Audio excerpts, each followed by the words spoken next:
before we had strategics, um, and I want to go back at least 3 years, we had our out of school suspensions were around 3,000. Um, then last year, before we fully implemented strategics, our out of school suspensions were around 1,400.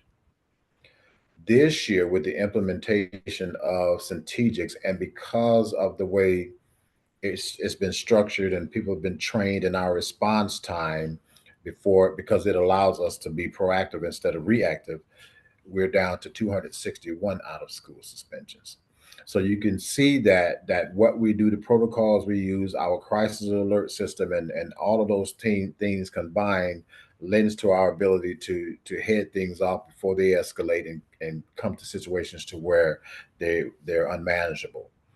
um, this year we have an 80, almost 81, 80, 83% turnaround reduction in out of school suspensions because of our alert system, because of the way we're handling things. And so I attribute that to a whole lot of things. One, we definitely use the data that we take from our analytics to drive what we do every week. It's a part of our DNA.